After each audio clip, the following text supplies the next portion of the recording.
savons du reste que toute chose concourt au bien de ceux qui aiment Dieu, de ceux qui sont appelés selon son dessein. Car ceux qu'il a connus d'avance, il les a aussi prédestinés à être semblables à l'image de son Fils, afin que son Fils soit le premier-né de beaucoup de frères. Et ceux qu'il a prédestinés, il les a aussi appelés. Et ceux qu'il a appelés, il les a aussi justifiés. Et ceux qu'il a justifiés, il les a aussi glorifiés. Que dirons-nous donc à l'égard de ces choses? Si Dieu est pour nous, qui sera contre nous? Lui qui n'a point épargné son propre Fils, mais qui l'a livré pour nous tous, comment ne nous donnera-t-il pas aussi toutes choses avec lui? Qui accusera les élus de Dieu? C'est Dieu qui justifie. Qui les condamnera? Christ est mort. Bien plus, il est ressuscité. Il est à la droite de Dieu et il intercède pour nous.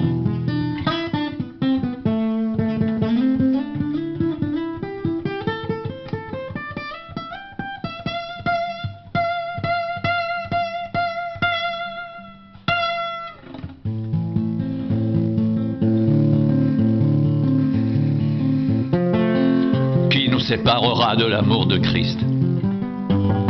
Sera-ce la tribulation ou l'angoisse, ou la persécution, ou la faim, ou la nudité, ou le péril, ou l'épée? Selon qu'il est écrit, c'est à cause de toi qu'on nous met à mort tout le jour, qu'on nous regarde comme des brebis destinées à la boucherie. Mais dans toutes ces choses, nous sommes plus que vainqueurs par celui qui nous a aimés.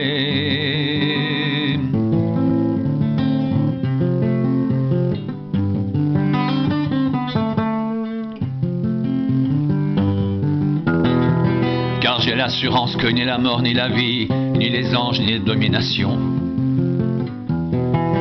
ni les choses présentes, ni les choses à venir, ni les puissances, ni la hauteur, ni la profondeur, ni aucune autre créature ne pourra nous séparer de l'amour de Dieu manifesté en Jésus-Christ notre Seigneur.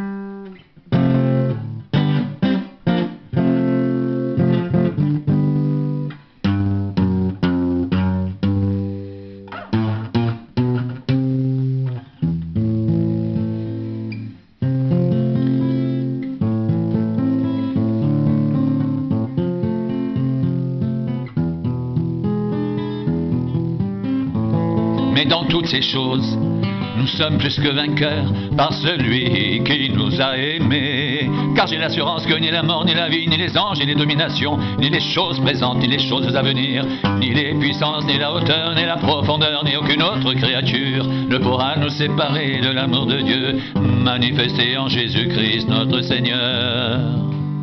Ne pourra nous séparer de l'amour de Dieu manifesté en Jésus-Christ notre Seigneur. J'ai l'assurance que ni la mort, ni la vie, ni les anges, ni les dominations, ni les choses présentes, ni les choses à venir, ni les puissances, ni la hauteur, ni la profondeur, ni aucune autre créature ne pourra nous séparer de l'amour de Dieu manifesté en Jésus-Christ notre Seigneur, en Jésus-Christ notre Seigneur.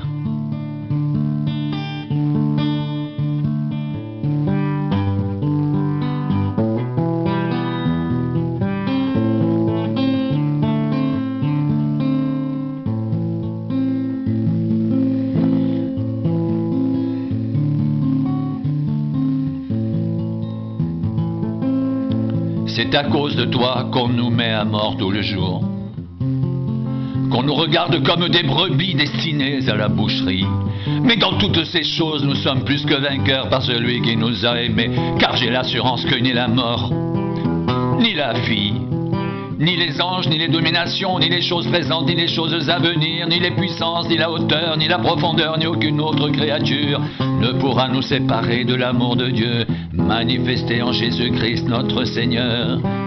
ne pourra nous séparer de l'amour de Dieu, manifesté en Jésus-Christ notre Seigneur, manifesté en Jésus-Christ notre Seigneur.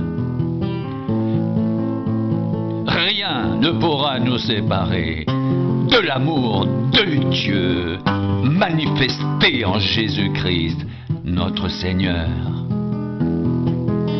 En Jésus-Christ notre Seigneur.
J'estime que les souffrances du temps présent ne sauraient être comparées à la gloire à venir qui sera révélée pour nous. Aussi la création attend-elle avec un ardent désir la révélation des fils de Dieu, car la création a été soumise à la vanité non de son gré, mais à cause de celui qui l'y a soumise, avec l'espérance qu'elle aussi sera affranchie de la servitude de la corruption, pour avoir part à la liberté de la gloire des enfants de Dieu. Or nous savons que jusqu'à ce jour, la création tout entière souffre, soupire et souffre les douleurs de l'enfantement.